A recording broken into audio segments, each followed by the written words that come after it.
আমাদেরকে মসজিদের জিলহজ মাসের প্রথম জুমা, এই মাসের মাহফিল আমরা করি নাই। এই যে প্রথম 10 দিন চলছে, আজকে জিলহজের 2 তারিখ চলছে। তাহলে এই যে জিলহজের প্রথম 10 দিন, এটা এমন ফজিলতপূর্ণ, আল্লাহ এই 10 দিনের মাহফিল আল্লাহ নিজে করা শুরু করে দিয়েছেন। সেই জন্য আল্লাহ কোরআনে বলছে ওয়াল ফজরি, ফজরের কসম। ফজর মানে এই যে নামাজ পড়েছেন ফজরের, ওই সময়ের কসম। কেন? আল্লাহর কাছে যত সময় আছে সব সময়ের মাঝ থেকে ফজর বড় দামি। এরপর বলছে ওয়ালায়ালিন আশ, 10 রাতের কসম। আল্লাহ তাবারক ওয়া তাআলা কসম করেছেন। আমরা কসম করি আল্লাহর কসম, আমরা কসম করি আল্লাহর ইজ্জতের কসম, আমরা কসম করি আল্লাহর সম্মানের কসম। কিন্তু আল্লাহ বলছে ওয়াল ফজরি, ফজরের কসম, ওয়ালায়ালিন আশ, 10 রাতের কসম। এখন এই 10 রাত কোন রাত? হযরতে আব্দুল্লাহ ইবনে আব্বাস রাদিয়াল্লাহু তাআলা আনহুমা বলছে কুন্নাল লায়ালিল উওয়াল মিন জিলহজ, এই জিলহজের প্রথম যে 10 রাত আছে আল্লাহ ওই 10 রাতের কসম করা শুরু করে দিয়েছেন। তাহলে এত দামি আল্লাহ হয়ে জিলহজের 10টা রাতের কসম করছে। রাত মানে দিন সহ চলে এসেছে। এই 10 দিন রাতের কসম করছে কে? আল্লাহ। কেন কসম করছে? আমার কামলিওয়ালা রহমতুল্লিল আলামিন বলছে আন্নাহা আফদালু আইয়ামিদ দুনিয়া, এই দুনিয়ায় যত দিবস আছে, এই দুনিয়ায় যত রাত আছে, সকল দিন রাতের চেয়ে আমার আল্লাহ জিলহজের 10 দিনকে দামি করে দিয়েছেন। সেই জন্য উলামায়ে কেরাম বলেছেন যে 3-10 সবচেয়ে দামি। কয় 10? 3-10 সবচেয়ে দামি। 10 তো অনেক আছে, কিন্তু সালাফে সালেহিন বলছেন, ইবনে হাজার আসকালানি বলছেন, ইমাম আন-নববী বলছেন, এভাবে যুগ যুগ ধরে উলামায়ে কেরাম বলছে 3-10-এর তুলনা আল্লাহ এই জমিনে রাখেন নাই। 1 নাম্বার, পহেলা মুহররম থেকে 10ই মুহররম, এই আশুরার 10 দিন সবচেয়ে দামি। 2 নাম্বার, জিলহজের প্রথম থেকে এই 10 দিন সবচেয়ে দামি। 3 নাম্বার, মাহে রমজানের শেষ 21 থেকে 30, এটা সবচেয়ে দামি। এই 3-10-এর চেয়ে দামি আর কোনো 10 নাই। সেই জন্য স্পেশাল এই সময় দোয়া মুনাজাত কবুল হওয়ার সময়, এই সময় ইবাদত কবুল হওয়ার সময়, এই সময় আপনার জিকির কবুল হওয়ার সময়। সেই জন্য আল্লাহ তাবারক ওয়া তাআলা পবিত্র কোরআনে আমাদেরকে খেতাব করে বলছেন ওয়াইয়াজকুরু ইসমাল্লাহি ফি আইয়ামিম মা'লুমাত, যে নির্দিষ্ট সময় আছে, এই সময়ে তোমরা বেশি বেশি আল্লাহর জিকির করো। সেই জন্য কোরবানির মাস আসতে দেরি, আমরা দেখবেন আল্লাহু আকবার, আল্লাহু আকবার, লা ইলাহা ইল্লাল্লাহ, ওয়াল্লাহু আকবার, আল্লাহু আকবার, ওয়ালিল্লাহিল হামদ। এই তাকবীর জিকির কেন করছি? আল্লাহ বলছেন ওয়ায়াযকুরু ইসমাল্লাহ ফি আইয়ামিম মা'লুমাত, যখন এই নির্দিষ্ট দিবস আসবে, এই নির্দিষ্ট দিবস কি? আইয়ামুল আশ, এই যে জিলহজের 10 দিন আছে, এই 10 দিনে আল্লাহর জিকির করো, আল্লাহর তাকবীর দাও, আল্লাহর তাহলিল করো, আল্লাহর তাসবিহ পড়ো। কেন? যে এই 10 দিন এমন দামি, এই প্রত্যেকটা দিন রাত, একটা রাত লাইলাতুল কদরের সমান সওয়াব হয়ে যাবে। তো রব্বুল আলামিন আমাদেরকে এই 10 রাত 10 দিবস আল্লাহ যেন খাস ভাবে, স্পেশাল ভাবে আমাদেরকে বেশি ইবাদত করার জন্য তৌফিক নসিব করেন। আমরা কত জুমাই ছিলাম হজ নিয়ে, আপনাদের হয়তো মনে আছে যে আমরা হজের উপর আলোচনা করছিলাম। তো হজের উপর আলোচনা করতে গিয়ে আমরা বলেছিলাম যে আল্লাহ তাবারক ওয়া তাআলা বলছে মানুষের কলবের মধ্যে, মানুষের অস্তিত্বের মধ্যে আমি দুনিয়ার লোভ লালসা দিয়ে সাজিয়ে দিয়েছি। তো মানুষ সেজন্য দুনিয়ার দিকে দৌড়ে, কখনো গাড়ির দিকে দৌড়ে, কখনো বাড়ির দিকে দৌড়ে, কখনো টাকার দিকে দৌড়ে, কখনো সিনেমার দিকে দৌড়ে, কখনো অবৈধ কাজ কারবারের দিকে দৌড়ে। কিন্তু আল্লাহ বলছেন ওয়াল্লাযীনা আমানু আশাদ্দু হুব্বান লিল্লাহ, যাদের কলবে ঈমান আছে, হ্যাঁ মানুষের হৃদয়ে দুনিয়ার প্রেম আছে, যদি ওই যার কলবে ঈমান আছে তার সামনে যদি দুনিয়ার প্রেম দেওয়া হয় এবং আল্লাহর প্রেম দেওয়া হয়, সে দুনিয়ার প্রেমকে লাথি মেরে মওলার প্রেমের দিকে রওনা হয়ে যায়। তো আমরা আলোচনা থেকে বুঝেছিলাম হজ এটা একটা প্রেমের নিদর্শন। আল্লাহ খানায়ে কাবার দিকে বান্দাকে ডাকছে যে তুমি আমার প্রেমে কাবার দিকে চলে এসো। দুনিয়ার প্রেমে কখনো কক্সবাজার যাচ্ছ, দুনিয়ার প্রেমে কখনো রাঙ্গামাটি যাচ্ছ, দুনিয়ার প্রেমে কখনো বিচে যাচ্ছ, দুনিয়ার প্রেমে কখনো পাহাড় পর্বত হিমালয়ে যাচ্ছ, কিন্তু আমার প্রেম যদি তোমার হৃদয়ে থাকে, যদি সামর্থ্য থাকে তোমার, খানায়ে কাবার দিকে চলে আসো। হজ কখন শুরু হয়েছে এই ইতিহাস আমরা সঠিকভাবে বলতে পারবো না। যদি বলেন কেন? কারণ বাবা আদমের জামানা থেকে ইতিহাস লেখা হয় নাই, নূহ আলাইহিস সালামের জামানা থেকে ইতিহাস লেখা হয় নাই। হজ তখন থেকে ছিল যখন বাবা আদম ছিল। কেন? কারণ আল্লাহ নিজে কোরআনে বলছে ইন্না আউওয়ালা বাইত উদিয়া লিন-নাস লাল্লাযী বিবাক্কা মুবারাকান ওয়া হুদাল লিল আলামিন, যে এই দুনিয়ায় যখন কিছুই ছিল না, সর্বপ্রথম আমি আল্লাহ আমার বান্দার ইবাদতের জন্য আমার ঘর বাইতুল্লাহ বানিয়ে দিয়েছি। তাহলে যখন আমি আপনি ছিলাম না, তখনও বাইতুল্লাহ ছিল কি ছিল না? ছিল। সেজন্য এই জাজিরাতুল আরবে গেলে একটা রাজধানী, একটা জায়গার নাম হচ্ছে জেদ্দা। জেদ্দা এটা কোত্থেকে আসছে? জেদ্দা মানে দাদি, দাদি থেকে আসছে। তার মানে মা হাওয়া ওখানে ইন্তেকাল করেছেন বিদায় ওটার নাম কি হয়ে গেছে? জেদ্দা হয়ে গেছে। তাহলে মা হাওয়া আসলেন আরবে, বাবা আদম আসলেন এশিয়ায়। তখন তো আর বাংলাদেশ, ইন্ডিয়া, পাকিস্তান, শ্রীলঙ্কা এগুলা ছিল না। সবগুলো মিলে কয় দেশ ছিল? এক দেশ। শ্রীলঙ্কা বলেন, মায়ানমার বলেন, বাংলাদেশ বলেন, ভারত বলেন, ভুটান বলেন, পাকিস্তান বলেন, সবগুলো ছিল একটাই তো হিন্দুস্তান বা এশীয় উপমহাদেশ। তো ওখানে আসলেন বাবা আদম আলাইহিস সালাম। সেই জন্য শ্রীলঙ্কার পাহাড়ের উপরে বাবা আদমের পায়ের চিহ্ন আছে না নাই? আছে। উনি জান্নাত থেকে সরাসরি শ্রীলঙ্কার পাহাড়ে কদম রেখেছেন, ওনার কদমের চিহ্ন আজও রয়ে গেছে। সেই জন্য আপনি যখন ইতিহাস পড়বেন, সিরাত পড়বেন, দেখবেন ইয়ামানে আল্লাহর ওলি এসেছেন, সিরিয়ায় নবী এসেছেন, ফিলিস্তিনে নবী এসেছেন, জাজিরাতুল আরবে নবী এসেছেন, কিন্তু আমাদের এশীয় উপমহাদেশে কোনো নবী আসে নাই।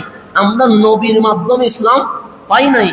ইতিহাস বলছে সাহাবী এখানে এসেছিল, কিন্তু এসে উনি থাকেন নাই, চলে গেছেন। তাহলে আমরা ইসলাম পেয়েছি কাদের মাধ্যমে? আল্লাহর ওলিদের মাধ্যমে। তো এই জমিনের নবী আসে নাই কেন?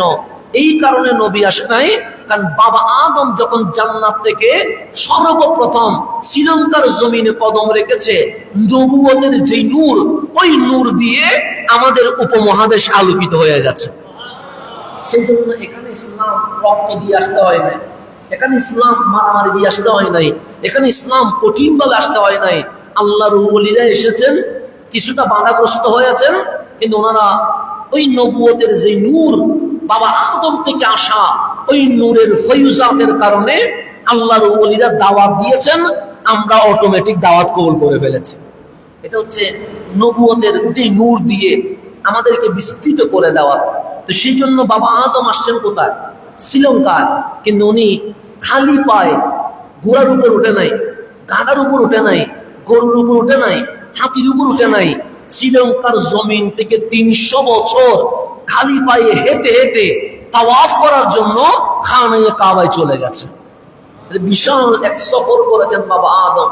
আমাদেরকে এটা বোঝানোর জন্য কাবা হালকা জিনিস নয়, কাবা এটা মামুলি জিনিস নয়, এটা এত দামি।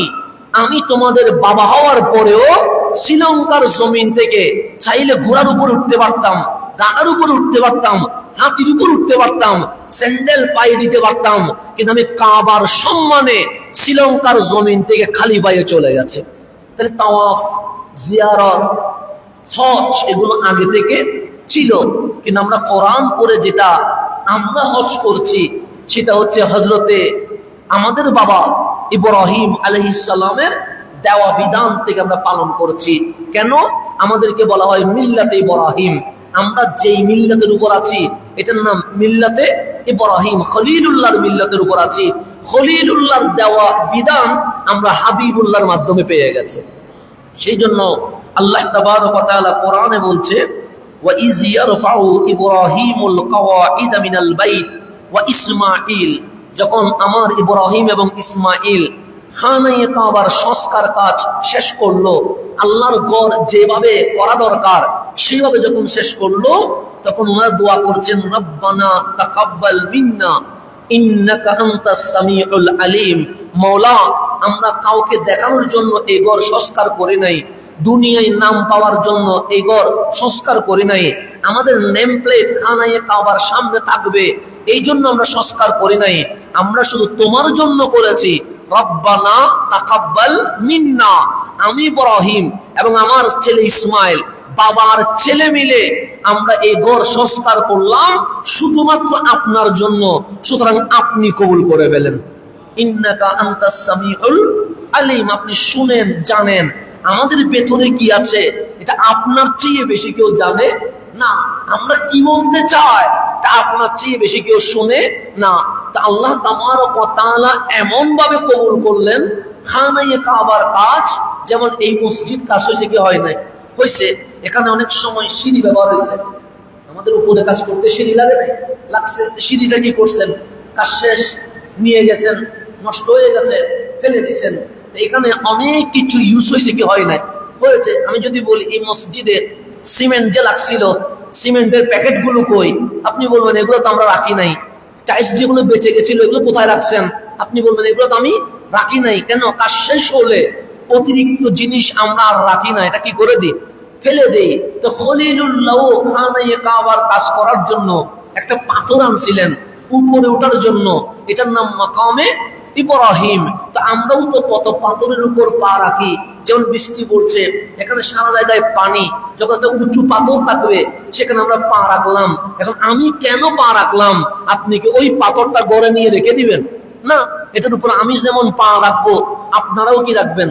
পা রাখবেন। হয়তো বা এটা 2 বছর পর রাস্তা থেকে সরে যাবে, ফেলে দিবে, না লাগলে এটার কি কোনো কাজে আসবে না। তো খলিলুল্লাহ খানায়ে কাবার কাজ সম্পাদন করার জন্য এটা পাথর আনলেন। আল্লাহ বললেন, খলিল, এমন ভাবে খানায়ে কাবার কাজ কবুল করেছি, শত পাথরের উপর তুমি দাঁড়িয়েছো, একটা পাথর জমিনে স্মৃতি হিসেবে থাকবে না। ফিহি আয়াতুম বাইয়িনাত মাকাম ইব্রাহিম, যেই পাথরের উপর দাঁড়ায়া খানায়ে কাবার কাজ সম্পাদন করেছো, এই পাথরটাও আমি খানায়ে কাবার অংশ বানিয়ে দিয়ে দিয়েছি। কবুল কিভাবে হয়? এই পাথরও তার কোনো প্রয়োজন নেই। মাকাম ইব্রাহিম যে পাথর, এটা তো শুধুমাত্র কাবার কাজ করার জন্য আনছে, কারণ তখন তো আর সিঁড়ি নেই। উনি বললেন আমি পাথরের উপর দাঁড়িয়ে উপরে ছাদের কাজ করব। তো ছাদের কাজ শেষ, পাথরের আর কোনো কাজ আছে নাই, এটা কাবার অংশ না, তো পাথরটা ফেলে দেওয়া দরকার। কিন্তু আল্লাহ বলছেন ফিহি আয়াতুম বাইয়িনাত, এখানে আছে সুস্পষ্ট নিদর্শন। আল্লাহ বলছেন যে ঈমান আনার জন্য যে দলিলগুলো লাগে, যে বাইয়িনাত প্রমাণগুলো লাগে, যে তাওহীদের উপর বিশ্বাস করার জন্য, ইসলামকে মানার জন্য যে ডকুমেন্টস লাগে, ফিহি আয়াতুম বাইয়িনাত মাকাম ইব্রাহিম। আর আমি আল্লাহ এই মাকাম ইব্রাহিমকে বাইয়িনাত, ইসলামের জন্য, তাওহীদের জন্য, সমস্ত ডকুমেন্টসের জন্য আমি আল্লাহ বাইয়িনাত প্রমাণ হিসেবে, নিদর্শন হিসেবে রেখে দিয়েছি। সেজন্য মাকাম ইব্রাহিমের দাম আছে না? নাই, আছে। এটা অনেক দাম। সেজন্য এটাকে সামনে নিয়ে নামাজ পড়তে হয়। আপনি এখানে আমাকে সামনে নিয়ে তো নামাজ পড়বেন না, কারণ আমি তো তেমন মূল্যবান কিছু না যে আমাকে সামনে নিয়ে নামাজ পড়তে হবে। আমরা কাবাকে সামনে নিই, কিন্তু আল্লাহ বলছেন এটা আয়াতে বাইয়িনাত, এটাকে এমন ভাবে আমি দামি করেছি, ওয়াত্তাখিযু মিন মাকাম ইব্রাহিমা মুসাল্লা, এটাকে আমি মুসাল্লা বানাইছি। যারাই কাবায় আসবে তারাই মাকাম ইব্রাহিমকে সামনে নিয়ে নামাজ পড়তে হবে। তাহলে দাম যখন বেড়ে যায়, মাওলার দরবার যখন কবুল হয়ে যায়, শুধু খলিল দামি হয় না, শুধু কাবা দামি হয় না, খলিল যে পাথরের উপর কদম রাখছে পাথরটাও কি হয়ে যায়? দামি হয়ে যায়। এরকম পাথর সারা বাংলাদেশে কোটি কোটি আছে, কিন্তু কোনো পাথরকে আপনি কাবার পাশে লাগাইতে পারবেন না, কোনো পাথরকে কাবার কোনায় রাখতে পারবেন না, কোনো পাথরকে কাবার উপরে রাখতে পারবেন না, কিন্তু এই মাকাম ইব্রাহিম কিয়ামত পর্যন্ত আমি আপনি সরাইতে পারবো না। এটাকে দামি করে দিয়েছেন কে? আল্লাহ। তো মাকাম ইব্রাহিমও দামি হয়ে গেছে, খানায়ে কাবাও দামি হয়ে গেছে। এখন মাকাম ইব্রাহিমকে তাজিম করা লাগবে কি লাগবে না? লাগবে। সম্মান করা লাগবে। খানায়ে কাবাকে সম্মান করে লাগবে কি লাগবে না? লাগবে। মিনা, মুজদালিফা, সাফা, মারওয়া এগুলাকে সম্মান করা লাগবে কি লাগবে না? লাগবে। আরাফার মধ্যে তাজিমে বসে আপনার মুনাজাত করা লাগবে কি লাগবে না? লাগবে। কেন? আল্লাহ জালিকা। আর বাস্তবতা হচ্ছে ওয়ামাই ইউআযিম শাআইরাল্লাহ, যে আল্লাহর নিদর্শনাবলীকে সম্মান করে, ইউআযিম তাজিম করে, সম্মান করে, ফাইন্নাহা মিন তাকওয়াল কুলুব, তাহলে বুঝতে হবে তার কলবে কি আছে? তাকওয়া আছে। সে সত্যি আল্লাহরে ভালোবাসে, সে সত্যি আল্লাহরে ভয় পায়। তা আল্লাহরে যে ভালোবাসে এটার নিদর্শন কি? আল্লাহ ওয়ামাই ইউআযিম শাআইরাল্লাহ, যে আল্লাহর নিদর্শনকে কি করে? তাজিম করে। সেজন্য আল্লাহ ইন্নাস সাফা ওয়াল মারওয়াতা মিন শাআইরিল্লাহ, সাফা মারওয়া আল্লাহর নিদর্শন, খানায়ে কাবা আল্লাহর নিদর্শন, মাকাম ইব্রাহিম আল্লাহর নিদর্শন, এভাবে করে মিনা, মুজদালিফা, আরাফা আল্লাহর নিদর্শন। এখন বলেন আল্লাহর নিদর্শনকে যদি সম্মান করতে হয়, বাস্তবতা ইত্তেফাকাল উলামা, এটা নিয়ে কোনো মারামারি নাই, এটা নিয়ে কোনো দলাদলি নাই, এটা নিয়ে কোনো প্রকার মতবিরোধ নাই। মদিনার চেয়ে মক্কা দামি। মদিনার চেয়ে কি দামি? মক্কা দামি মদিনার চেয়ে। কিন্তু ইত্তেফাকাল উলামা, আমার নবীর যে রওজা আছে, আমার নবীর রওজা মুবারকটা আরাফার চেয়ে দামি, মিনার চেয়ে দামি, মুজদালিফার চেয়ে দামি, সাফা মারওয়ার চেয়ে দামি, খানায়ে কাবার চেয়ে দামি। শুধু তাই নয়, আরশুল লৌহ কলমের চেয়ে কামলিওয়ালার রওজা কোটি গুণ দামি হয়ে গেছে। সাফা মারওয়াকে যদি তাজিম করতে হয়, যেই নবীর রওজা আরশের চেয়ে দামি, ওই নবীর রওজারে তাজিম করা লাগবে কি লাগবে না? লাগবে। আর আল্লাহ কোরআনে বলছে ওয়ামাই ইউআযিম শাআইরাল্লাহ, যে আল্লাহর নিদর্শনকে কি করে? তাজিম করে, সম্মান করে। ফাইন্নাহা মিন তাকওয়াল কুলুব, এটাই প্রমাণ করে তার অন্তরে কি আছে? আল্লাহর ভয় আছে, সে খোদাবীর অর্জন করেছে। তা আল্লাহর ভয়, ভীতি, ভালোবাসা, এটার প্রমাণ হচ্ছে যে সাফা মারওয়াকে সম্মান করবে, সে মিনা, মুজদালিফাকে সম্মান করবে, সে মাকাম ইব্রাহিমকে সম্মান করবে। কেন? শাআইরুল্লাহ। তো সাফা মারওয়াকে সম্মান করা, এটা যদি অন্তরের তাকওয়া হয়, সাফা মারওয়ার চেয়ে, কাবার চেয়ে, আরশুল লৌহ কলমের চেয়ে দামি আমার নবীর রওজা। এখন আপনি হজে গিয়ে কাবা দেখলেন, মদিনায় যাওয়ার ব্যাপার আপনি নেগেটিভ মন্তব্য করলেন, আপনার হজ কখনো হবে? হবে না। হজ হবে না। কেন? হজের রুকন মদিনায় যাওয়া নয়, কথা ঠিক। হজের রুকন কাবায় যাওয়া, কিন্তু হজ কবুল করার শর্ত হচ্ছে মদিনায় যাওয়া। সেই জন্য আল্লাহ তাবারক ওয়া তাআলা বলছেন যে আল্লাহর নিদর্শনকে তাজিম করে, এটাই প্রমাণিত তার কলবে কি আছে? আল্লাহর ভয় আছে। এখন শাআইরুল্লাহকে যদি তাজিম করতে হয়, আল্লাহর নিদর্শনকে যদি কি করতে হয়?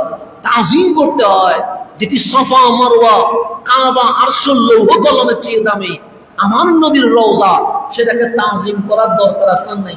আছে। আজকে মুসলমান পদে পদে মার খাচ্ছে, আজকে মুসলমান সব জায়গায় লাঞ্ছিত হচ্ছে। কেন?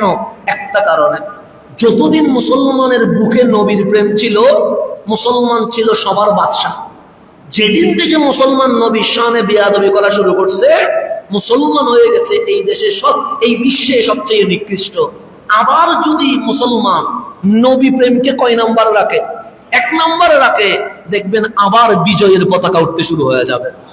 সেই জন্য আল্লাহ তাবারক ওয়া তাআলা আমার নবীকে ভালোবাসার তৌফিক যেন আমাদেরকে নসিব করেন। আল্লাহ বলেন ফিহি আয়াতুম বাইয়িনাত মাকাম ইব্রাহিম, আমি মাকাম ইব্রাহিমকে সুস্পষ্ট নিদর্শন বানিয়ে দিয়েছি। কেউ যদি দলিল খুঁজে, কেউ যদি প্রমাণ খুঁজে, কেউ যদি ডকুমেন্টস চায়, আমি দুনিয়াতে প্রমাণ হিসেবে, ডকুমেন্টস হিসেবে, বাইয়িনাত হিসেবে মাকাম ইব্রাহিমকে কিয়ামত পর্যন্ত রেখে দিয়েছি। এটা আমাদের জন্য ডকুমেন্টস। এখন খানায়ে কাবাও দামি, মাকাম ইব্রাহিমও দামি। এরপর কাজ যখন শেষ হয়েছে, আল্লাহ বলছেন ওয়াআযিন ফিন নাসি বিল হজ। ইব্রাহিম আযিন মানে আযান দাও, আমরা জুমার আজান দিছি কি দেয় নেই? দিছি। যিনি আজান দেয় ওনাকে বলে মুয়াজ্জিন। মুয়াজ্জিন মানে যিনি কি দেয়? আজান দেয়। আজান মানে কি? ডাকা, আহ্বান করা, মানুষকে বোলানো, এটা নাম হচ্ছে আজান। তো মুয়াজ্জিন এটা নরমাল জিনিস নয়, মুয়াজ্জিন এটা খাটো জিনিস নয়। প্রথম মুয়াজ্জিন হচ্ছে ইব্রাহিম খলিলুল্লাহ। তো খলিল যদি মুয়াজ্জিন হয়, পোস্টটা দামি না অদামি? আল্লাহ কোরআনে হচ্ছে ওয়াজ্জিন, খলিল আমি আপনাকে মুয়াজ্জিন বানিয়েছি। আজান দেন। কিসের আজান? ফিন্নাসি বিল হজ্জি, মানুষকে হজের দিকে ডাকার জন্য আপনি আজান দেন। তাহলে আজান দেওয়া এটা আল্লাহর নির্দেশ। কার উপরে? খলিলুল্লাহর উপরে। তা আল্লাহ বলছেন আসিন, আজান দেন ফিন্নাসি বিল হজ, হজের জন্য মানুষকে ডাকেন। এখন আমার প্রশ্ন, আপনার প্রশ্ন, তখন তো মাইক নাই, সাউন্ড বক্স নাই, অনলাইন নাই, তো মানুষের দাওয়াত যাবে কেমনে? তো আল্লাহ সান্ত্বনা দিচ্ছেন ইয়াতুকা রিজালান ওয়া আলা কুল্লি দামিরিন ইয়াতিনা মিন কুল্লি ফাজ্জিন আমিক। খলিল আজান দেওয়া আপনার কাজ। ওই আজানের বরকতে কিয়ামত পর্যন্ত এই কাবার দিকে কেউ হেঁটে, কেউ উঠে চড়ে, আধুনিক জমানায় যেই যন্ত্র আবিষ্কার হলে কাবায় আসা যাবে, প্রত্যেকে আপনার আজানের কারণে পাগলের মতো হজের দিকে রওনা হয়ে যাবে। তাহলে খলিলকে আল্লাহ সান্ত্বনা দিচ্ছেন, আপনার আজান আধা মাইল পর্যন্ত না, হাফ কিলোমিটার না, আপনার আজান শুধু মক্কায় না, আজান দিবেন আপনি, কিন্তু ওই আজানের বরকত এত বেশি হয়ে যাবে কিয়ামত পর্যন্ত। ইয়াতুকা, আপনার ডাকে, মানে কাপ দিয়ে শুধু খলিল আপনার ডাকে কিয়ামত পর্যন্ত কেউ হেঁটে, কেউ উঠে চড়ে, যত আধুনিক হবে, ওই আধুনিক জামানায় সেই যন্ত্রাংশের মধ্য দিয়ে কাবায় আসা যাবে, প্রত্যেকে পাগলের মতো কাবার দিকে ছুটতে থাকবে। তাহলে খলিলুল্লাহ আজানের পাওয়ার আসানো নেই। এখনো বাস্তবতায় মানুষ ছুটছে কি ছুটছে না? ছুটছে। যখন কাবার কথা মনে আসে তখন আর পরিবারের কথা মনে পড়ে না, তখন দুনিয়ার ব্যবসার কথা মনে পড়ে না। যেমন কি আমাদের বিশেষ করে চট্টগ্রামের মানুষ একটু বেশি আবেগপ্রবণ, সেজন্য দেখবেন যখন বিদেশ যায় তখন মা কাঁদে, বাপ কাঁদে, ভাই বন্ধু কাঁদে, বউ বেটি কাঁদে, সবাইকে কান্না করে কি করে না করে। আমাদের চট্টগ্রাম এয়ারপোর্টে গেলে দেখবেন যারা যাচ্ছে কান্নার রুল পড়ে যাচ্ছে। কেন? আমাদের আবেগ, ভালোবাসা এগুলো একটু বেশি। যারা হজে যায় ওরা আফসুস করে, আমার ছেলেটা কিভাবে থাকবে, আমার মেয়েটা কিভাবে চলবে। কিন্তু ওই কাবা দেখার পর হজের শেষ মৌসুম পর্যন্ত ওরা পরিবারের কথা ভুলে যায়। কেন? কাবা মাওলার প্রেমের কথা মনে করায় দেয়। এখন আজান দেওয়ার পরে কাজ কি শেষ? না, এরকম আল্লাহ ঘোষণা দিচ্ছেন আনতাহিরা বাইতি লিত্তাইফিনা ওয়াল আকিফিনা ওয়ার রুকাইস সুজুদ। হে খলিল, যারা কাবায় আসবে ওরা আমার মেহমান। ওরা কার মেহমান? আল্লাহর মেহমান। দুইফুর রহমান, দুইফ মানে মেহমান, রহমান মানে আল্লাহ। তো কাবায় যারা যাচ্ছে, নামাজ পড়তে গেলেও আল্লাহর মেহমান, তাওয়াফ করতে গেলেও আল্লাহর মেহমান, উমরা করতে গেলেও আল্লাহর মেহমান, ইতিকাফ করতে গেলেও আল্লাহর মেহমান, হজ করতে গেলেও আল্লাহর মেহমান। তো মেহমানকে তাজিম করবে কে? যিনি দাওয়াত দিবে তিনি তো তাজিম করবেন, কথা ঠিক না? যেমন আমি যদি আমার ঘরে আপনারা দাওয়াত দিই, আমি যদি না থাকি, তাহলে সম্মান দেওয়া হলো না অসম্মান করা হলো? অসম্মান। আপনি গিয়ে দেখলেন হুজুর ঘরে নাই, তখন মনে মনে বলবেন এটা কিরকম কথা, দাওয়াত দিলেন আমাদেরকে এই টাইমে, উনি নিজে বের হয়ে গেছে, তাই মেহমানদারি করবে কে? এখন আল্লাহ বলছেন আসজিন, দাওয়াত দিবে খলিলুল্লাহ। দাওয়াত যিনি দিয়েছেন উনি ইব্রাহিম আলাইহিস সালাম। ওনার দাওয়াত শুনে যারা গিয়েছে তারা কি? মেহমান। তো মেহমানকে তাজিম করা লাগবে কি লাগবে না? লাগবে। সেজন্য আল্লাহ হচ্ছে আনতাহিরা বাইতি লিত্তাইফিনা ওয়াল আকিফিনা ওয়ার রুকাইস সুজুদ। হে খলিল, হে আমার জবিহুল্লাহ, ইব্রাহিম খলিলুল্লাহ এবং ইসমাইল জবিহুল্লাহর উপর দায়িত্ব হয়ে গেছে। কি দায়িত্ব? আমার ঘর পবিত্র রাখা, পরিষ্কার রাখা, পরিচ্ছন্ন রাখা। কাদের জন্য? যারা তাওয়াফ করবে, যারা ইতিকাফ থাকবে, যারা রুকু সিজদা দিয়ে নামাজ করবে, এই খানায়ে কাবা পরিষ্কার করা আমি আল্লাহ খলিলুল্লাহ আর জবিহুল্লাহ দায়িত্ব দিয়ে দিয়েছে। তাহলে মুয়াজ্জিনের ডিউটি যেগুলা পড়ে, আজান দেওয়া, এটা কার ডিউটি? মুয়াজ্জিনের ডিউটি। মসজিদ আমরা অনেক সময় মুয়াজ্জিনকে দিয়ে কি করায়? পরিষ্কার করায়। কেন? কোরআন বলতে তাহিরা বাইতে। তো এটার কারণে মুয়াজ্জিন কি ছোট হয়ে গেছে? না না, আল্লাহ খলিলুল্লাহকে দিয়ে কাজ করানোর মধ্য দিয়ে বিশ্ববাসীকে জানিয়ে দিয়েছে সচিব হওয়ার চেয়ে, ইঞ্জিনিয়ার হওয়ার চেয়ে, লয়ার হওয়ার চেয়ে, অ্যাডভোকেট হওয়ার চেয়ে আমি আল্লাহর কাছে মুয়াজ্জিন কোটি গুণ দামি হয়ে গেছে। তাহলে মুয়াজ্জিনের পাওয়ার আছে না? নেই? আছে, আছে। আল্লাহ কোরআনে বলছে। এখন হজ শুরু হয়ে গেছে কার মাধ্যমে? খলিলুল্লাহর মাধ্যমে, জবিহুল্লাহর মাধ্যমে। সেই হজের মধ্যে কোনো অতিরঞ্জিত কিছু ছিল না। সেখানে ছিল আল্লাহর জিকির, সেখানে ছিল আল্লাহর তাহলিল, সেখানে ছিল আল্লাহর তাসবিহ, সেখানে ছিল হেরাম, সেখানে খানায়ে কাবার উদ্দেশ্যে কি দেওয়া, রওনা দেওয়া, কুরবানি করা, এগুলো সবগুলো কিসের অংশ ছিল? হজের অংশ ছিল। খলিলুল্লাহর পরে দাউদ আলাইহিস সালাম আসলেন, সুলাইমান আলাইহিস সালাম আসলেন। ওনাদেরও বিধান কয়টা ছিল? একটা। তখন ওনাদের কাবা মানে ক্যাবলা ছিল মসজিদে আকসা, আর হজের জন্য, উমরার জন্য মূল কেন্দ্র ছিল খানায়ে কাবা। এটা হচ্ছে মূল জিনিস। মানে নামাজের ক্যাবলা ছিল ফিলিস্তিনের মসজিদে আকসা, আর হজের জন্য, তাওয়াফের জন্য, উমরার জন্য মূল কেন্দ্র ছিল খানায়ে কাবা। তাহলে এখানে দুইটা হয়ে গেছে, এটা নামাজের ক্যাবলা, একটা হজ উমরার জন্য মূল কেন্দ্র। গড় কয়টা হয়ে গেছে? দুইটা। সেজন্য হজ উমরাটা প্রথমে হয়েছে ইন্না আউয়ালা বাইত, প্রথম গড় খানায়ে কাবা। এর 40 বছর পর নামাজের ক্যাবলা মসজিদ আকসা হয়ে গেছে। এটা দাউদ আলাইহিস সালামের ক্যাবলা, এটা সুলাইমান আলাইহিস সালামের ক্যাবলা, এটা মুসা আলাইহিস সালামের ক্যাবলা। সবার ক্যাবলা ছিল মসজিদে আকসা। তো আমার নবী যখন মক্কায় আসছে, তখন আমার রসুল মক্কায়, তখনও ক্যাবলা মসজিদে আকসা, কিন্তু উনি মক্কায় খানায়ে কাবার সামনে। খানায়ে কাবা এটা কয়মুখী? চতুর্মুখী। কাবার সামনে গেলে কি আর উত্তর, দক্ষিণ, পূর্ব, পশ্চিম আসেনি না? কাবার সামনে গিয়ে যেদিকে দাঁড়াবেন সেটাই ক্যাবলা। খানায়ে কাবা যখন আমরা যারা গিয়েছেন, আমরা নামাজকে একদিকে পড়ি না চতুর্দিকে পড়ি? চতুর্দিকে। কাবার সামনে যখন আপনি দাঁড়ান, কাবার যে খোলা মাঠ, এদিকে যখন আমরা নামাজ পড়ি, তখন কি করি? ভুল করে নামাজ পড়ি। কেন? যেদিকে দাঁড়াবেন সেদিকে কাবা। আমি এখানে দাঁড়াইছি, আমার এদিকে কাবা। এদিকে দাঁড়াইলে কাবার কোনো অংশ নাই, এদিকে দাঁড়াইলেও নাই, এদিকে দাঁড়াইলেও। আমাকে দাঁড়াইতে হবে কয় দিকে?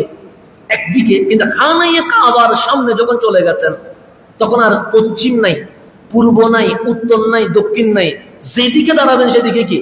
কাবা। আপনি হজের এই যে সময়ে টেলিভিশনে দেখবেন, নামাজের সময় দেখবেন খানায়ে কাবাকে গুল করে সবাই কি করতেছে? নামাজ পড়তেছে। কেন গুল? কারণ কাবা তো চতুর্দিকে। তো মক্কায় যখন আমার রসুল নামাজ পড়তেন, তখন খানায়ে কাবার ওই সাইডে দাঁড়াইতেন, যেই সাইডকে সামনে নিলে অটোমেটিক মসজিদ আকসা সামনে পড়ে যাবে। মানে কাবাও পিঠ হবে না, মসজিদ আকসাও কি হবে না? পিঠ হবে না। দুইটাই যেন কি থাকে? সামনে থাকে। যতদিন আমার রসুল মক্কায় নামাজ পড়েছেন, খানায়ে কাবার চতুর্দিকে দাঁড়াইতেন না। যেই দিকে দাঁড়াইলে মসজিদ আকসা কি হবে? সামনে পড়বে, কাবাও পিছনে যাবে না। কামলিওয়ালা রসুল সেদিকে দাঁড়াতেন, যার কারণে কাবাও সামনে হইতো, মসজিদ আকসাও কি হইতো। কিন্তু মদিনায় যখন আসছে, তখন তার খানায়ে কাবা চতুর্দিকে পড়ে না, কারণ কাবা তো মক্কায়। রসুল এসে গেছে কোথায়? মদিনায়। মসজিদ আকসাকে সামনে নিলে খানায়ে কাবা পিছনে হয়ে যায়, পিছনে হয়ে যায়। কাবাকে সামনে নিলে মসজিদ আকসা কি হয়ে যায়? যেমন আমরা যে নামাজ পড়ছি এদিকে, আমাদের কাবা সামনে, এদিকে ফিলিস্তিন, মসজিদ আকসা কি হয়ে গেছে?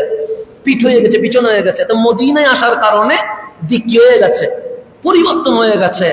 এখন রসুলে পাক যেহেতু সুলাইমান আলাইহিস সালামের ক্যাবলা, দাউদ আলাইহিস সালামের ক্যাবলা, মুসা আলাইহিস সালামের ক্যাবলা, সবার ক্যাবলা যেহেতু মসজিদে আকসা, কামলিওয়ালা 17 মাস এইদিকে নামাজ না পড়ে এইদিকে নামাজ পড়েছেন, মসজিদে আকসা। তো তখন বিশ্ববাসী জেনে গেছে হজের জন্য, উমরার জন্য খানায়ে কাবা, নামাজের জন্য মসজিদে আকসা। 17 মাস পরে হঠাৎ আমার নবী যখন মসজিদে নববী থেকে 3 কিলোমিটার দূরে মসজিদ এখনো আছে, নাম তার মসজিদে জিল কিবলাতাইন, 2 কিবলার মসজিদ। যারা মদিনায় গিয়েছেন তারা সেখানে 2 রাকাত নামাজও পড়েছেন। সব হাজিরা সেই মসজিদ দেখে আসে।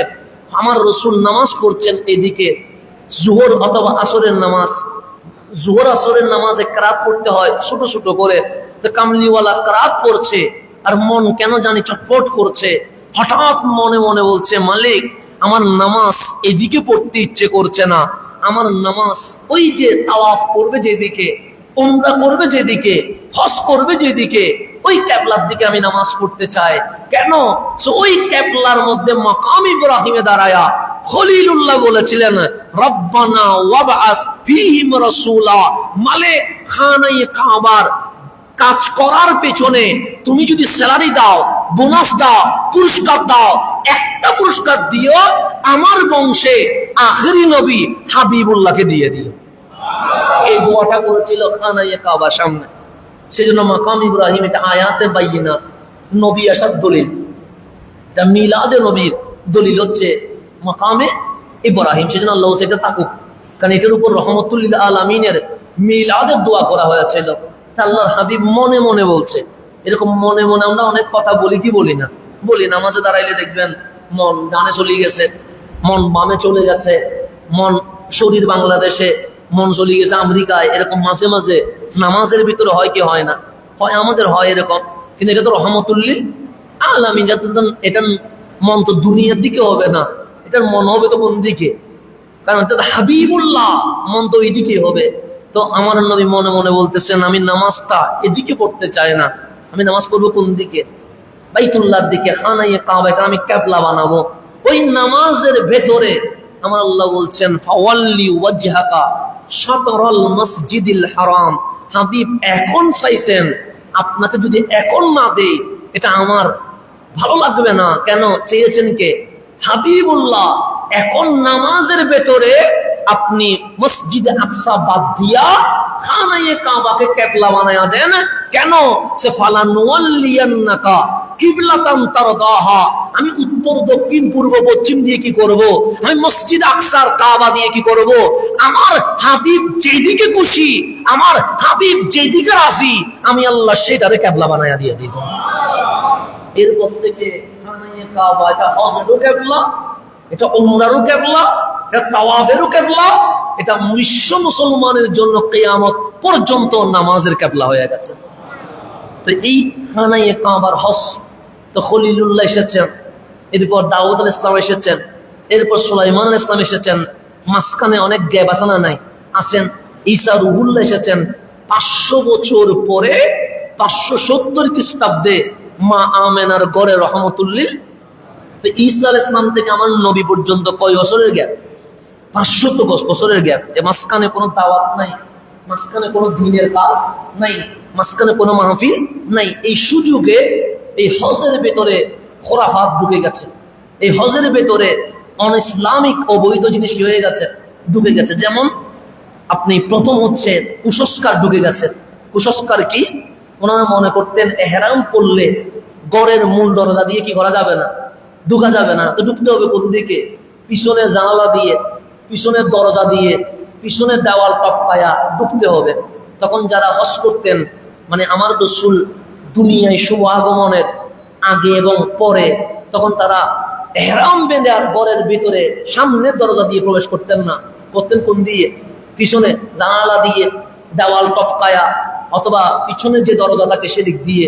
এটার ওরা মনে করতেন সওয়াবের কাজ। তামান নবীর মাধ্যমে কি হয়েছে?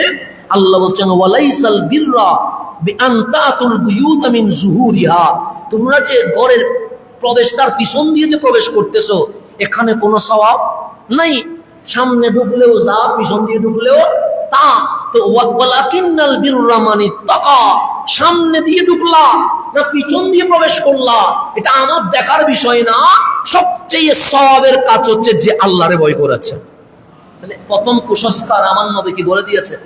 বন্ধ করে দিয়েছে যে এহরাম করলে পিছন দিয়ে ঢুকলে কোনো সওয়াব নাই, সামনে দিয়ে প্রবেশ করবা। মূল জিনিস হচ্ছে সামনে আর পিছনে না, মূল জিনিস হচ্ছে কারে ভয় করা? আল্লাহর। এই কুসংস্কার আমার রাসূল বন্ধ করে দিয়েছেন। 2 নাম্বার কুসংস্কার হচ্ছে হজে গেলে ওনারা মনে করতেন হজের সময় উমরা করা যাবে না, শুধু হজ করবে, এখানে উমরা করার কোনো সুযোগ নাই। এটাও একটা কুসংস্কার। তো হজের মৌসুম আসলে ওনারা মনে করতেন জিলহজ শুধু হজের জন্য, জিলহজের বাইরে উমরা করবে, জিলহজে উমরা করার কোনো সুযোগ নাই।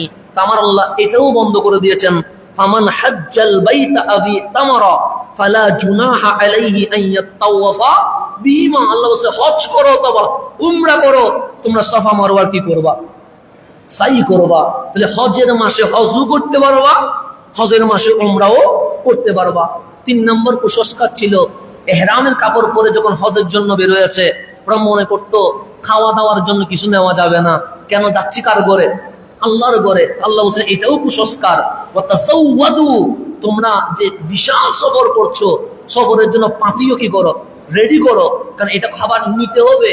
কারণ তুমি চেষ্টা না করলে আমি তো তোমারে কলা চুলে মুখের মধ্যে দিতে পারবো না, সুতরাং তোমার কলাটা তো নিতে হবে। রিজিকের ব্যবস্থা করবেন কে? আল্লাহ। কিন্তু আমাদের চেষ্টা করা লাগবে কি লাগবে না? চাকরি করতে হবে, ব্যবসা করতে হবে। সেজন্য ইসলাম মানে এটা না বউ বাচ্চা বাদ দিয়া পাহাড়ে চলে যাবেন, এটার নাম ইসলাম না। বউ বাচ্চার সাথে থেকে ফজরের নামাজ আদায় করবেন, এটার নাম ইসলাম। সেজন্য আপনি অনেক মনে করেন পাহাড়ে চলে গেলে মনে ইসলাম হয়ে যাবে, না। আপনি ঘরবাড়ি ছেড়ে দিলে মনে ইসলাম হবে, না। ঘরবাড়ি থাকতে হবে, বউ বাচ্চা থাকতে হবে, তাদের রিজিকের ব্যবস্থা করতে হবে। কেন? যে তুমি যতক্ষণ তাদের জন্য কাজ করছো, আমি আল্লাহ সেটা তোমাদের জন্য ইবাদত হিসেবে গণ্য করে দিয়েছে। সেজন্য আপনি মায়ের সেবা করবেন, এটা ইবাদত। আপনি বউয়ের সাথে হাসি মুখে কথা বলবেন, এটা ইবাদত। আপনি বাচ্চাদেরকে সময় দিবেন, এটা ইবাদত। আপনি দোকানে বসে ব্যবসা করছেন, এটা কি? ইবাদত। আপনি 12 ঘন্টা চাকরি করছেন, যদি এটা হালাল হয় এটা ইবাদত। আপনি এই দুনিয়ার রিজিকের জন্য হাঁটছেন, আপনার মা বাবা সকলের রিজিকের জন্য, এটা কি? ইবাদত। সেজন্য ইসলামের মধ্যে 24 ঘন্টা ইসলামী শরীয়ত মোতাবেক যদি চলা যায়, প্রত্যেকটা সেকেন্ড ইবাদত হয়ে যাবে। সালাম দিলে ইবাদত, হাসলে ইবাদত, সবকিছুতে কি? ইবাদত। কিন্তু চলতে হবে ইসলাম যেভাবে বলেছে সেইভাবে।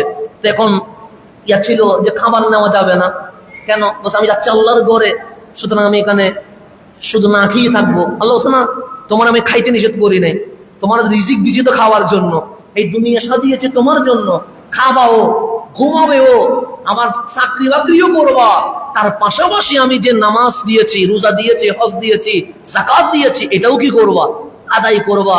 দুনিয়া করা তা হকুল ইবাদত হিসেবে ইবাদত হয়ে যাবে, নামাজ পড়া তা হকুল্লাহ হিসেবে ইবাদত হয়ে যাবে। ইবাদত কয়টা হয়ে গেছে? 2টা। হকুল ইবাদত, বান্দার হক দেওয়া, এটাও ইবাদত। হকুল্লাহ, আল্লাহর হক আদায় করা, এটাও কি? ইবাদত। সেজন্য নামাজ পড়ে কি মসজিদে বসে থাকবো? না। আল্লাহ হচ্ছে তোমার নামাজ, তোমার জিকির আজকার শেষ হয়েছে নি? আমরা বললাম মালিক শেষ হয়েছে। আল্লাহ এখন দুনিয়ায় নেমে পড়ো। মালিক কেন পড়বো? যে রিজিক অনুসন্ধান করতে। তো মালিক মসজিদে ছিলাম, এটা তো স্বভাবের কাজ ছিল। এখন যে তুমি বলছো রিজিকের জন্য আমি ঘুরবো, দুনিয়াতে ছড়িয়ে পড়বো, এটা কি হবে? আল্লাহ বলে এটাও ইবাদত হয়ে যাবে। মুসলমানের প্রত্যেকটা সেকেন্ড কি? ইবাদত। প্রত্যেকটা ঘন্টা ইবাদত। চলতে পারলে পুরা জীবনটাই ইবাদত। সেজন্য গড়েতে কেউ ওলি হওয়া যায়, চাকরি করেও ওলি হওয়া যায়, রিক্সা চালাইও ওলি হওয়া যায়, ভ্যান গাড়ি চালাইও ওলি হওয়া যায়। ওলি হওয়ার জন্য পাহাড়ে যাওয়া কোনো শর্ত নয়, গড়েতে কেউ ওলি হওয়া যায়। আল্লাহ যেন আমাদেরকে শরীয়ত বুঝার তৌফিক নসিব করে।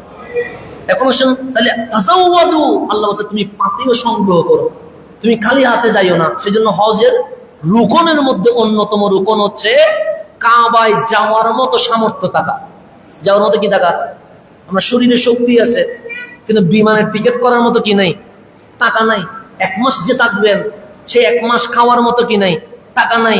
1 মাস যে থাকবেন, পরিবারে দেওয়ার মতো কি নাই? সামর্থ্য নাই। আপনার জন্য হজ করার দরকার নেই। কারণ আল্লাহ বলছে ওয়ালিল্লাহি আলান নাসি হিজ্জুল বাইতি মান ইসতাতা ইলাইহি সাবিলা। তোমার যাওয়ার মতো তোমার শুধু শারীরিক শক্তি নয়, তোমার কাছে আর্থিক কি থাকতে হবে? শক্তি থাকতে হবে। এখন আপনার শরীরে শক্তি আছে, আপনি বললেন আমি বিমানে যাইতে না পারলে কি হবে? আমি হাঁটি চলে যাবো। হাঁটি যাওয়ার মধ্যে কোনো ফজিলত নেই। মাঝে মাঝে অনেক দেশ থেকে কি যায়, হাঁটি যাচ্ছে না, এরকম আছে। 1 বছর লাগে হাঁটি যাইতে, এখন এর পরিবার না খাইয়া থাকতেছে। আল্লাহ বলছে তোমাকে তো আমি ওই রকম করে হজ করতে বলি নাই, তুমি হাঁটি হাঁটি যাবা, আর তোমার পরিবার না খাইয়া থাকবে, তোমার মা চিকিৎসা পাবে না, তোমার বাবা না খেয়ে থাকবে, এরকম হজ করার কোনো দরকার নাই। সেজন্য আল্লাহ ওয়ালিল্লাহি আলান নাসি হিজ্জুল বাইত মান ইসতাতা ইলাইহি সাবিলা। যাওয়ার মতো সামর্থ্য থাকলে যাওয়া যায়, সামর্থ্য না থাকলে তোমার যাওয়ার দরকার নাই। ইসলাম অতিরঞ্জিতকে পছন্দ করে না। যদিও আমরা বেশি আবেগী মানুষ, হাঁটে গেলে আমরা মনে করতেছি মনে হয় সওয়াব কি হয়ে যাবে, বেশি হয়ে যাবে, সেজন্য আমি হাঁটি যাব, হয়তো সাইকেলে যাব। তা আপনার ঘর উপোস রেখে হেঁটে যাওয়ার মাঝে কোনো ফজিলত নাই। যাওয়ার মতো সামর্থ্য থাকতে হবে, শক্তিও লাগবে, টাকাও লাগবে। শক্তি আছে, টাকা নাই, যাওয়ার দরকার নাই। টাকা আছে, শক্তি নাই, যাওয়ার দরকার নাই। মান ইসতাতা ইলাইহি সাবিলা, শক্তিও লাগবে, টাকাও লাগবে। সেজন্য যাদের হজে যাওয়ার মতো টাকা আছে, আপনি বয়স বেশি হওয়ার আগে হজ করা উত্তম। কেন? কারণ আপনি যখন বয়স বৃদ্ধ হয়ে যাবে তখন হুকুম হাকাম ভালো করে পালন করা যায় না। সেজন্য তরুণ বয়সে হজ করতে পারলে এটাই ভালো। কারণ শয়তানকে পাথর মারা সুন্দরভাবে হয়, তাওয়াফ করা সুন্দরভাবে হয়, মিনা মুজদালিফায় অবস্থান করা এটা সুন্দরভাবে হয়। আল্লাহ যেন আমাদেরকে জওয়ানি বয়সে হজ করার তৌফিক নসিব করেন। তো এরকম করে আবার অনেকে মনে করছে হজে গেছি, এখানে ব্যবসা বাণিজ্য করা যাবে না, শুধু জিকির করব, তসবিহ করব, তাহলিল করব, লাব্বাইক আল্লাহুম্মা লাব্বাইক এগুলা বলবো, দুনিয়াদারি করব না। আল্লাহ বলেন লাইসা আলাইকুম জুনাহুন আন তাবতাগু ফাদলাম মির রাব্বিকুম, যে তোমাদের কোনো গুনাহ নাই আল্লাহর ফজল, আল্লাহর অনুগ্রহ সন্ধান করার মাঝে কোনো গুনাহ নাই। হজ করতে এসেছো, যেগুলো ফরজ ওয়াজিব সুন্নাহ এগুলাও আদায় করো। ব্যবসা করার সুযোগ থাকলে ব্যবসাও করো। আল্লাহ দুনিয়া করারও কি দিয়েছেন? সুযোগ দিয়েছেন। আল্লাহ বলছেন তুমি 45 দিনের জন্য গেছো, একদম ঘর বাড়ি ঘুরে যাওয়া এটাও না। লাইসা আলাইকুম জুনাহ, তোমাদের কোনো দোষ নাই, কোনো প্রকার গুনাহ হবে না, কোনো পাপ নাই। আন তাবতাগু ফাদলাম মির রাব্বিকুম, তোমাদের রব থেকে ফজল রিজিক অনুসন্ধান করার মাঝে কোনো গুনাহ হবে না। সুতরাং তুমি যদি মক্কায় ব্যবসায়ী হও, বিজনেসম্যান হও, তোমার ব্যবসাও চলবে, তোমার হজও চলবে, এটা কোনো সমস্যা নাই। তাহলে যত কুসংস্কার ছিল হযরতে খলিলুল্লাহর পরে এসে, ঈসা রুহুল্লাহর পরে এসে আমার নবী পর্যন্ত 500 বছরের যে গ্যাপ, এই গ্যাপের মাঝে যেগুলা কুসংস্কার ছিল আমার নবী এসে সমস্ত কুসংস্কার কি করে দিয়েছে? বন্ধ করে দিয়েছে। যেটা আমার আল্লাহর বান্দার জন্য সহজ হয়, সুন্দর হয়, সাবলীল হয়, সেটাকে আমার নবী বিধান বানায়া খলিলুল্লাহর দেওয়া হজ আবার আমার কামলিওয়ালা রাসূল জিন্দা করে দিয়ে দিয়েছেন। এটার নাম কি? হজ। তো হজ মানে মুহাব্বত। এই মুহাব্বতটা কেমনে হয়? সেজন্য আপনি নামাজ পড়েন। নামাজ এটা নতুন কোনো জিনিস নয়, নামাজ এটা নবীরা করছে, আল্লাহর ভালো লাগছে, আল্লাহ সেটারে উম্মতে মুহাম্মদের জন্য কি করে দিয়েছেন? ফরজ করে দিয়েছেন। যেমন বাবা আদম আলাইহিস সালাম, ওনার তওবা যখন কবুল হয়ে গেছে, উনি জবলের রহমত, যে পাহাড়টা আছে রহমতের পাহাড়, যেখানে দোয়া কি হয়েছে? কবুল হয়েছে। তো ওখানে দোয়া কবুল হওয়ার পরে উনি মা হাওয়ার আওয়াজ শুনতে শুরু করে দিয়েছেন। 300 বছর মা হাওয়ার আওয়াজ শুনে নাই, শ্রীলঙ্কা থেকে কি পর্যন্ত? মক্কা পর্যন্ত। ওই জবলের রহমত পাহাড়ে দাঁড়ায়া যখন মাওলার দরবারে দোয়া করতেছেন, মালিক 300 বছর রব্বানা জালামনা আনফুসানা বলে বলে দোয়া করেছি, আমার দোয়া থেকে কোনো ভুল আছে? খলিল লজ্জায়, হযরত বাবা আদম লজ্জায় মাথা কি করে না? আসমানের দিকে তুলে না। মাথা সব সময় কোথায় হয়? নিচু। কেন? যিনি অপরাধ করে ওনার মাথা উপরে থাকে না, ওনার মাথা কোথায় থাকে? নিচু থাকে। কিন্তু বাবা আদম তো অপরাধ করে নাই, পাপ করে নাই, ভুল করে নাই। কেন? উনি জান্নাতে যদি ফলটা না খাইতেন দুনিয়ায় আসতেন না। উনি যদি দুনিয়ায় না আসতেন আপনি আমি আসতাম না।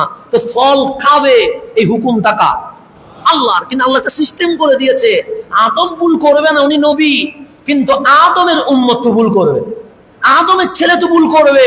তো ভুল করলে তওবা করার সিস্টেম আছে না? নাই, আছে। আমি আদমের মাধ্যমে বনি আদমকে শিখাবো কিভাবে তওবা করতে হয়। এটা হচ্ছে সেজন্য বাবা আদমকে দিয়ে আমাদেরকে শিখাচ্ছে। কিন্তু এখানে অনেকে বলবে বাবা আদম ভুল করছে, বাবা আদম এটা করছে না। বাবা আদম ভুল করে নাই। বাবা আদমের উপর আল্লাহ এটাই ফরজ করে দিয়েছেন, উনি খাবেন, উনি না খাইলে জান্নাত থেকে আসবে না।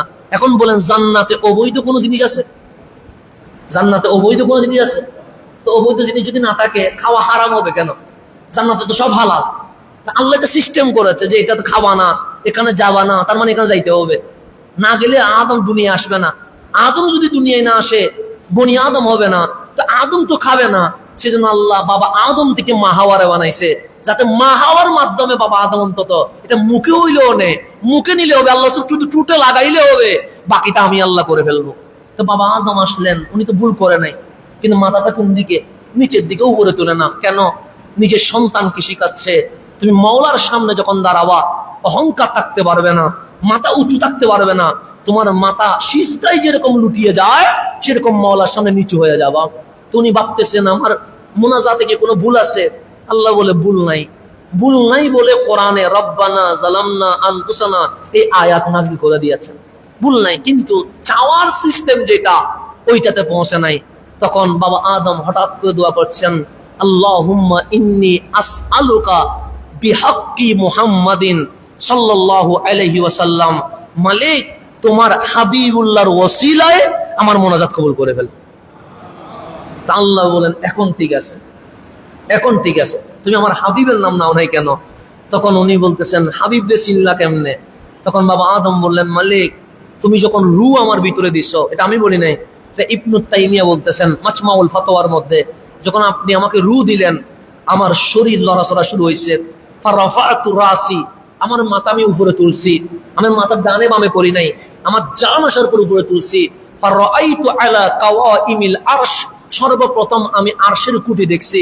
আরশের কুটির মধ্যে মাকতুবান, সেখানে লেখা আছে লা ইলাহা ইল্লাল্লাহু মুহাম্মাদুর রাসূলুল্লাহ সাল্লাল্লাহু আলাইহি ওয়াসাল্লাম। তোমার পাশে ওনার নাম দেখতে পেয়েছি। সুতরাং আমি আদম বুঝে গেছি মালিক যদি মাখলুকাত জগতে কাউরে ভালোবাসে এটার নাম রহমাতুল লিল আলামিন। সুতরাং আমি ওনার উসিলায় দোয়া চাচ্ছি। আল্লাহ বলেন দোয়া কবুল হয়ে গেছে। এই দোয়া কবুল হইতে দেরি, জবলের রহমত থেকে মা হওয়ার আওয়াজ শুনতেছে কে? বাবা আদম। জবলের রহমত থেকে দৌড়ে আওয়াজ করতে কি আসতেছে, এই আওয়াজ কান আর আওয়াজ মিলায়া মিলায়া মিলায়া মিলায়া আরাফার জমিনে যখন আসছে তখন বাবা আদম মা হওয়ার সাক্ষাৎ পেয়ে গেছে। আরাফা মানে পরিচয় পর্ব। দুনিয়াতে 300 বছর পর মা হওয়ার বাবা আদমের কি হয়ে গেছে? মোলাকাত হয়ে গেছে। ওই আরাফার মধ্যে যখন ওনাদের দুইজনের সাক্ষাৎ হয়েছে তখন সময় ছিল ফজর। ওই ফজরের সময় বাবা আদম মাওলার শুকরিয়ায়, তওবা কবুল হওয়ার শুকরিয়ায় 2 রাকাত নামাজ পড়ছে। আল্লাহ বলে এত ভালো লাগছে আমার আদমের নামাজ, আমি উম্মতে মুহাম্মদের উপর ফজরের নামাজ ফরজ করে দিয়েছি। এরপরে হযরত ইব্রাহিম আলাইহিস সালাম উনি যখন ইসমাইল জবিউল্লাহকে কি করতেছে? কুরবানি করতেছে। কোথায়? মিনায়। তখন গলার উপর কি দিয়ে দিয়েছে? ছুরি দিয়েছে। কিন্তু ছুরি কি করে না? কাটে না। হঠাৎ করে জান্নাত থেকে কি চলে আসছে? দুম্বা চলে আসছে। খলিল কাটলেন, দুম্বা কি হয়ে গেছে? কেটে গেছে। চোখ খুলে দেখে ইসমাইল জবিউল্লাহ দাঁড়িয়ে আছে, এখানে কুরবানি হয়ে গেছে কি? দুম্বা। তখন খলিল বলছেন, মালিক তুমি তো স্বপ্নে দেখাইছিলা ইসমাইলরে কুরবানি করতে, কিন্তু ইসমাইলের গলার উপর ছুরি চালাইলাম, কাটে না, কিন্তু দেখলাম প্রত্যেকে প্রাণী একটা চলে আসছে। আল্লাহ বলে স্বপ্নে দেখাইছিলাম ইসমাইল, কিন্তু কবুল করলাম দুম্বা। এই যে কবুল করা, ইসমাইলকে কোরবানি করলে যে সওয়াব হইতো, আমি আল্লাহ এই দুম্বা কোরবানির মাধ্যমে ইসমাইলের কোরবানি কবুল করে ফেলেছে। এই ইসমাইলের কোরবানি যে কবুল করেছে, এই শুকরিয়ায় মিনার মধ্যে খলিলুল্লাহ আল্লাহর দরবারে 4 রাকাত নামাজ পড়েছিল। কয় রাকাত? সময় ছিল জোহরের। আল্লাহ জোহরের ওয়াক্তে আমাদের জন্য 4 রাকাত নামাজ ফরজ করে দিয়েছে। এটা হচ্ছে প্রেমের লীলা খেলা। এই একইভাবে হযরতে উজাইর আলাইহিস সালাম, নাম কি? হযরতে উজাইর।